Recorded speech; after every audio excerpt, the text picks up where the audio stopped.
We have the function f of x equals x squared, and its domain is given as 0 comma infinity, and g of x is given as sine of x, and its domain is the all the real numbers.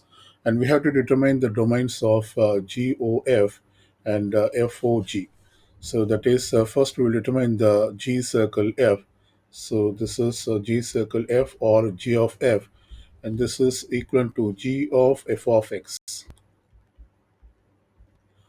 According to the composite function rules, we write like this. So first let's determine this. So I put g of, now I have to put f of x, which is x squared. So basically we have to determine g of x squared, and this means we have to replace x in g of x by x squared. So therefore this becomes, we have g of x equals sine x. So I put sine of, I have to replace x by x squared, so it becomes sine of x squared. And to determine the domain of this G circle F, we have to look at the domain of this function, that is G circle F. And the domain of this function, that is sine of x squared, is all real numbers. And we will also have to look at the input function, that is f of x, if there are any restriction for f of x.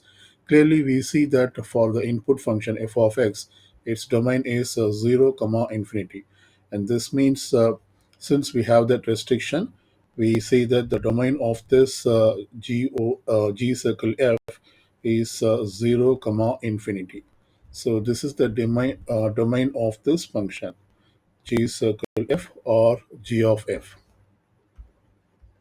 Now let's determine the domain of f of g or f circle g. So first let's find the composite function f circle g, or otherwise read as f of g. So this equals f of g of x. So I'm going to replace g of x. So therefore this becomes f of g of x is sine x. Now we have to find f of sine x, and this means we have to replace x by sine x, so in f of x. So therefore this becomes, we have to replace x by sine x, so it will become sine x quantity square, and this equals sine squared x. And to determine its domain, that is the domain of f of g, we identify the domain of this function sine squared x. This is all real numbers. We will also look at the input function, that is g of x. The domain of g of x, this is also real numbers. So we have real numbers as well as real numbers. So you can simply see that the domain of fog is all real numbers. This is the domain of f of g,